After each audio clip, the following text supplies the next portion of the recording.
Hello everyone, इस lecture में हम लोग बायो का एक सबसे इंपॉर्टेंट क्वेश्चन डिस्कस करेंगे। What is life? लाइफ क्या है? तो हमने स्कूल और कॉलेजेस में बहुत सारी प्रॉपर्टीज लाइफ की स्टडी की है, जैसे कि लिविंग ऑर्गेनिज्म में ग्रोथ होती है, रिप्रोडक्शन होता है, रेगुलेशन होता है। बहुत सारी ऐसी प्रॉपर्टीज हैं जो ये डिफाइन करती है कि समथिंग इज लिविंग। बट हर एक क्राइटेरिया में कोई ना कोई एक्सेप्शन है। जैसे कि ग्रोथ की अगर बात करें तो ग्रोथ तो नॉन लिविंग चीज़ों में भी होती है, माउंटेन्स में भी ग्रोथ होती है, बट उनको हम इस बेसिस पे लिविंग तो नहीं कह सकते।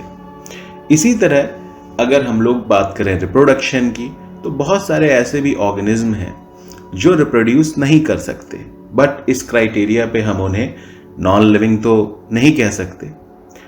तो ऐसे बहुत सारे प्रॉपर्टीज हैं जिनके बेसिस पे हम लोग लाइफ को डिफाइन करते हैं। लेकिन अगर सिर्फ हमें एक सेंटेंस में ये एक्सप्लेन करना है what is life, so we can say life is DNA, because earth पे जितनी भी लाइफ फॉर्म्स प्रेजेंट हैं, whether it is a plant, animal, microbe, सभी में डीएनए तो है ही है। एक्सेप्शन इसका सिर्फ वायरसेस के केसेस में है, जहां पे वायरसेस में आपका जेनेटिक मटेरियल या तो डीएनए होता है या आरएनए होता है। बट फिर भी जिन वायरसेस में RNA as a genetic material होता है, उनमें भी प्रोटीन फॉर्म करने के लिए आरएनए को पहले डीएनए में तो कन्वर्ट होना ही होगा।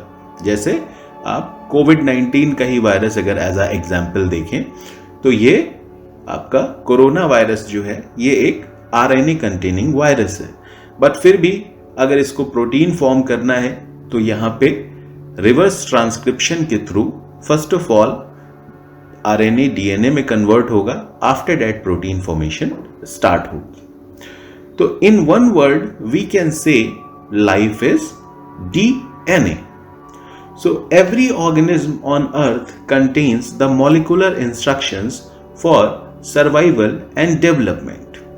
ये जो molecular instruction है, लाइक हर एक ऑर्गेनिज्म में उनके सर्वाइवल के लिए, उनके डेवलपमेंट के लिए molecular instructions, that means वो instructions हैं जिसके बेसिस पे आप कह सकते हो हर एक ऑर्गेनिज्म अर्थ पे एक यूनिक टाइप का है। जैसे अगर हम डॉग्स की बात करें तो हर एक डॉग्स में कुछ ना कुछ यूनिक कैरेक्टरिस्टिक्स होती हैं। इसी तरह प्लांट्स की बात करें तो प्लांट्स में भी यूनिक कैरेक्टरिस्टिक है, और अगर किसी एक स्पेसिफिक स्पीशीज की हम लोग बात करें तो उनकी भी कुछ ना कुछ स्पेसिफिक कैरेक्टरिस्टिक्स हैं। Like we are human, homo sapiens, तो हम लोगों की भी कुछ यूनिक कैरेक्टरिस्टिक्स हैं। तो अगर आप देखो तो हर एक ऑर्गेनिज्म में उनकी कुछ यूनिक कैरेक्टरिस्टिक्स हैं, और हर एक ऑर्गेनिज्म अपने जैसे दूसरे ऑर्गेनिज्म को डेवलप कर सकता है, रिप्रोड्यूस कर सकता है।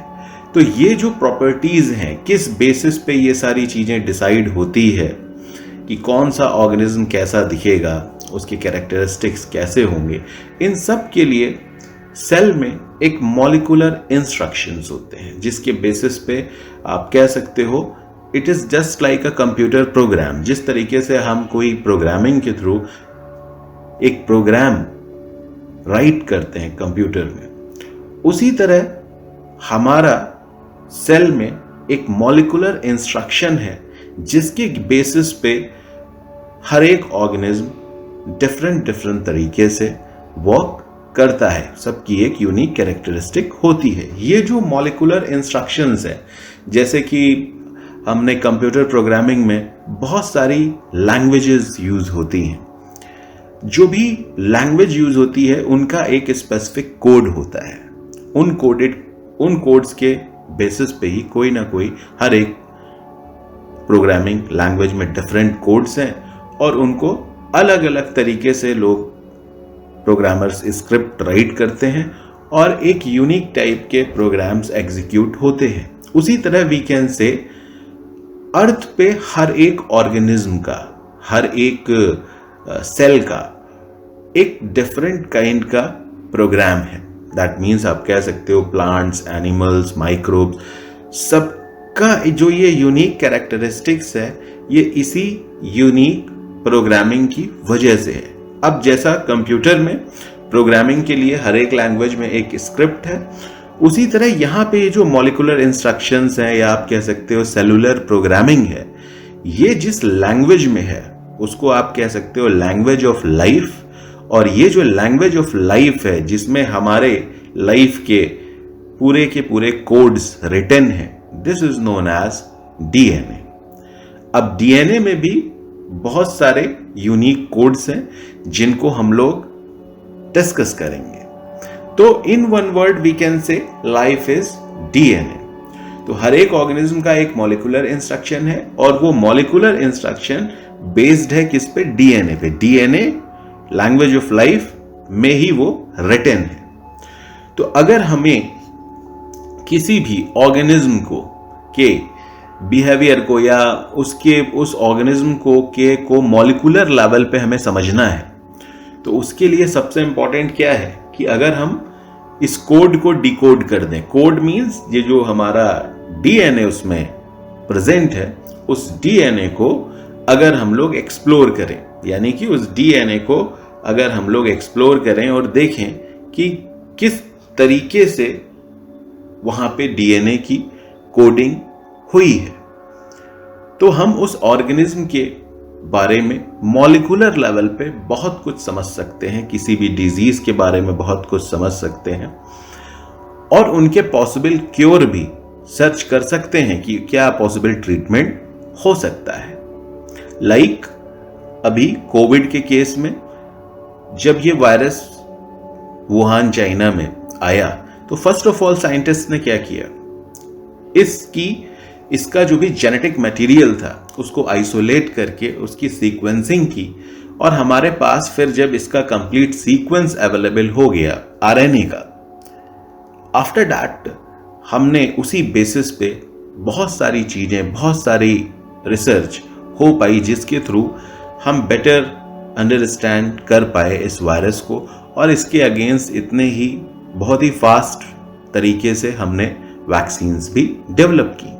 तो ये जो पूरा मॉलिक्यूलर इंस्ट्रक्शंस है जो किसी भी ऑर्गेनिज्म के सर्वाइवल के लिए, उनके डेवलपमेंट के लिए, उनकी सेल्स में प्रेजेंट है, इसको डीएनए कहते हैं। और डीएनए को हम लोग ब्लूप्रिंट ऑफ लाइफ भी कह सकते हैं। तो इसको हम लोग ब्लूप्रिंट ऑफ लाइफ भी कहते हैं क्योंकि पूरा का पूरा ऑर्गेनिज्म का सर्वाइवल, डेवलपमेंट, ग्रोथ, रिप्रोडक्शन, सारी की सारी कोडिंग इसी डीएनए मॉलिक्यूल में प्रेजेंट है। So DNA is present in nearly all living cells. However, its exact location within a cell depend on whether that cell possesses a special membrane-bound organelle called nucleus. तो cell में basically DNA तो मैंने जैसा बताया every cell, जितनी भी type की life form अर्थ पे प्रेजेंट है, सभी में डीएनए प्रेजेंट है, यानी सभी की सेल्स में डीएनए तो है ही है। तो नेक्स्ट क्वेश्चन ये होता है कि डीएनए सेल में कहां प्रेजेंट होता है। तो ये बात जो है, इस बात पे बहुत कुछ डिपेंड होता है कि सेल में एक मेम्ब्रेन बाउंड ऑर्गेनेल है जिसको हम लोग न्यूक्लियस कहते हैं। न्यूक्लियस आप कह सकते हो, न्यूक्लियस जो है वो सेल का एक मेम्ब्रेन बाउंड ऑर्गेनेल है और जिस भी ऑर्गेनिज्म में ये न्यूक्लियस प्रेजेंट होता है, तो ये भी ट्रू है कि उसका डीएनए का जो मैक्सिमम परसेंटेज है, यानी जो सबसे ज्यादा अमाउंट ऑफ डीएनए है उस ऑर्गेनिज्म में न्यूक्लियस में ही प्रेजेंट होगा। तो डीएनए की लोकेशन इस बात पे डिपेंड करती है कि सेल में न्यूक्लियस प्रेजेंट है या नहीं प्रेजेंट है। जिन ऑर्गेनिज्म को, ये हमने स्कूल लेवल पे आप लोगों ने स्टडी किया होगा कि जिन ऑर्गेनिज्म में, यानी जिन सेल्स में या ऑर्गेनिज्म में जिनमें न्यूक्लियस नहीं प्रेजेंट होता, जिन सेल्स में न्यूक्लियस नहीं प्रेजेंट होता है, उनको हम लोग प्रोकैरियोट्स कहते हैं। और जिन ऑर्गेनिज्म में या सेल्स में न्यूक्लियस प्रेजेंट होता है उनको यूकैरियोट कहते हैं। तो प्रोकैरियोट और यूकैरियोट, तो यूकैरियोट वो सारे ऑर्गेनिजम्स हैं जिनकी सेल्स में न्यूक्लियस प्रेजेंट है, लाइक प्लांट्स हो गए, एनिमल्स हो गए, ये सारे के सारे यूकैरियोट्स हैं। लेकिन अगर हम माइक्रोब की बात करें, लाइक बैक्टीरिया, तो बैक्टीरिया की अगर हम लोग बात करें तो बैक्टीरिया की सेल में न्यूक्लियस नहीं होता, मेम्ब्रेन बाउंड सेल ऑर्गेनेल्स भी नहीं होते, इसलिए न्यूक्लियस ना होने की वजह से उसको हम लोग प्रोकैरियोट्स ग्रुप में रखते हैं। तो बैक्टीरिया और ब्लू ग्रीन एल्गी, ये आप लोगों ने स्टडी किया होगा, ये दो जो सेल्स हैं इनको हम लोग प्रोकैरियोट ग्रुप में क्लासिफाई करते हैं या रखते हैं। सो अब सवाल उठता है फिर से भाई, where is DNA present in a cell? तो जैसा कि अभी मैंने आपको बताया कि अगर सेल में न्यूक्लियस है, यानी वो यूकैरियोट सेल है, तो वहां पे उसका मैक्सिमम अमाउंट ऑफ डीएनए जो है यूकैरियोटिक सेल में न्यूक्लियस में ही प्रेजेंट होगा। लेकिन अगर हमने कहा कि वो सेल प्रोकैरियोट है, तो मानी बात है वहां न्यूक्लियस नहीं है, न्यूक्लियस इज एब्सेंट, तो वहां पे जो डीएनए है वो साइटोप्लाज्म में प्रेजेंट होगा। एंड अगर यूकैरियोटिक सेल की बात करें तो यूकैरियोटिक सेल में न्यूक्लियस के अलावा मेम्ब्रेन बाउंड सेल ऑर्गेनेल्स भी होते हैं, जैसा कि माइटोकॉन्ड्रिया, जिसको power house of the cell कहते हैं, जिसकी हेल्प से सेल्स को जो भी एनर्जी रिक्वायरमेंट होती है ये ऑर्गेनेल माइटोकॉन्ड्रिया प्रोड्यूस करता है।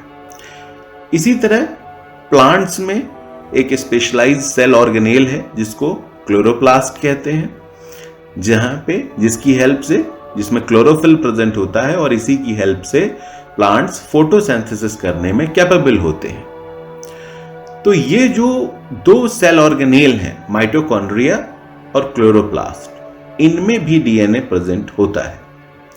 क्योंकि माइटोकॉन्ड्रिया और क्लोरोप्लास्ट बैक्टीरिया में नहीं प्रेजेंट है, न्यूक्लियस भी बैक्टीरिया में नहीं प्रेजेंट है, तो बैक्टीरियल सेल्स में या प्रोकैरियोटिक सेल्स में उनका जो डीएनए है वो उनके साइटोप्लाज्म में ही प्रेजेंट होता है। और यूकैरियोटिक सेल में, तो यूकैरियोटिक सेल, अगर एनिमल सेल की बात की जाए तो एनिमल सेल में न्यूक्लियस भी है और माइटोकॉन्ड्रिया भी है, तो वहां जो डीएनए है वो न्यूक्लियस में भी प्रेजेंट है और कुछ पार्ट माइटोकॉन्ड्रिया में भी प्रेजेंट है। तो अगर आपसे पूछा जाए कि डीएनए एनिमल सेल्स में कहां प्रेजेंट होता है, तो इसका आंसर होगा in animal cells DNA is present in nucleus and mitochondria. और अगर प्लांट सेल की बात करें तो प्लांट सेल में न्यूक्लियस भी है, माइटोकॉन्ड्रिया भी है, और माइटोकॉन्ड्रिया के अलावा वहां पे एक और सेल ऑर्गेनेल है जिसको क्लोरोप्लास्ट कहते हैं, तो क्लोरोप्लास्ट में भी डीएनए होता है। तो अगर प्लांट सेल की बात की जाए कि इन प्लांट सेल डीएनए कहां होता है, तो आंसर होगा कि in plant cell DNA is present at 3 sites, number 1 nucleus, number 2 mitochondria and number 3 chloroplast. And in bacteria और prokaryotic cell DNA is present in cytoplasm. So this is about the location of DNA. Now अब question उठता है, what are the components of DNA? DNA किन चीजों से मिलके बना हुआ है? So DNA is composed of a series of small molecules called nucleotides.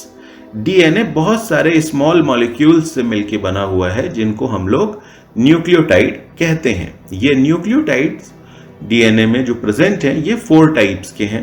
पहला है एडेनिन, जिसको ए से रिप्रेजेंट करते हैं, दूसरा है थाइमीन जिसको टी से रिप्रेजेंट करते हैं, और थर्ड है ग्वानिन जिसको जी से रिप्रेजेंट करते हैं, और फोर्थ है साइटोसिन जिसको सी से रिप्रेजेंट करते हैं। तो ये जो ATGC है ये 4 न्यूक्लियोटाइड्स हैं, यानी 4 लेटर्स हैं जिनके बेसिस पे डीएनए मॉलिक्यूल पूरा का पूरा बना होता है, यानी पूरा का पूरा जो कंस्ट्रक्शन है डीएनए मॉलिक्यूल का इन्हीं 4 मेन कंपोनेंट्स के बेसिस पे है। और इनका जो भी यूनिक पैटर्न होगा, जस्ट लाइक अ इंग्लिश लैंग्वेज, जैसे इंग्लिश लैंग्वेज में आपके पास 26 अल्फाबेट्स होते हैं, ए से लेकर जेड तक। अब उन अल्फाबेट्स को आप अगर अलग अलग तरीके से यूज करोगे और एक अलग अलग पैटर्न का या एक अलग पोजीशंस पे वर्ड्स को रखोगे, अल्फाबेट्स को रखोगे, तो उनका एक यूनिक मीनिंग निकलेगा। जैसे कि अगर हमने पहले पोजीशन पे ए, दूसरे पोजीशन पे पी, फिर थर्ड पोजीशन पे पी, फोर्थ पोजीशन पे एल और फिफ्थ पोजीशन पे ई लिख दिया, राइट कर दिया, तो ये पूरा जो कॉम्बिनेशन है वर्ड का, इसकी एक मीनिंग है, दैट इज एप्पल।